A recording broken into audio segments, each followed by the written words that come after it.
Brazil Japan പോരാട്ടത്തിൽ 2 കരുത്തരായ ടീമുകളുടെ മാത്രമല്ല 2 ശക്തരായ മാനേജർമാരുടെ പോരാട്ടം കൂടി നമുക്ക് കാണാം.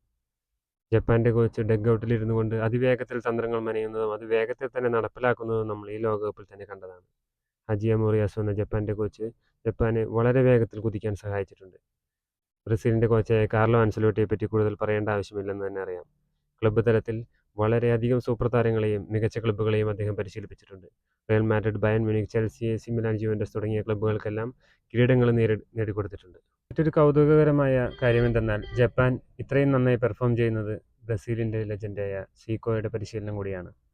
2002-2006 കാലഘട്ടത്തിൽ ബ്രസീലിയൻ ലെജൻഡ് സീക്കോയാണ് ജപ്പാന്റെ പരിശീലക സ്ഥാനം ഏറ്റെടുക്കുകയും അവർ ഏഷ്യൻ കപ്പ് വിജേതാക്കളാക്കുകയും 2006 ലോകകപ്പിലേക്ക് യോഗ്യത നേടിക്കൊടുക്കുകയും ചെയ്തത്.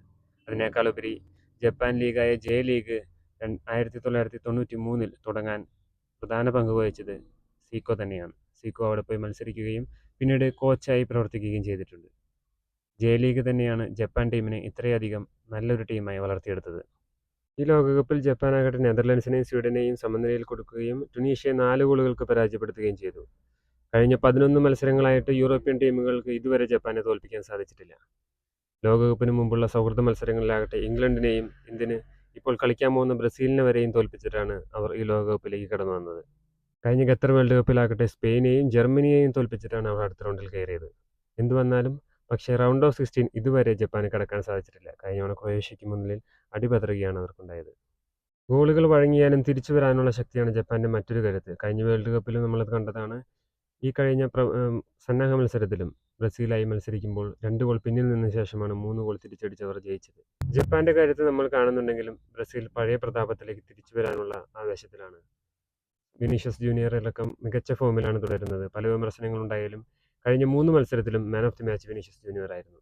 റഫീഞ്ഞയുടെ അഭാവത്തിൽ മത്തേസ് ക്യൂന 3 ഗോളുകൾ നേടിയാണ് ബ്രസീലിനൊപ്പം ഇപ്പോൾ കളിക്കുന്നത്. വിനീഷ്യസ് ജൂനിയർ കഴിഞ്ഞ മത്സരത്തിൽ 3 മാൻ ഓഫ് ദി മാച്ചുകളടക്കം 4 ഗോളുകളാണ് നേടിയിട്ടുള്ളത്.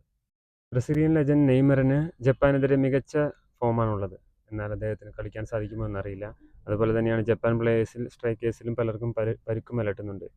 കണക്കുകൾ എടുത്തു നോക്കിയാലും സാധ്യത കൂടുതൽ ബ്രസീലിന് തന്നെയാണെങ്കിലും ജപ്പാനെ ഒരിക്കലും എഴുതി തള്ളാൻ ഇത്രയും കാര്യങ്ങൾ കൊണ്ട് തന്നെ സാധിക്കില്ല. അതിനാൽ മികച്ചൊരു മത്സരം തന്നെ നമുക്ക് കാണാൻ സാധിക്കും.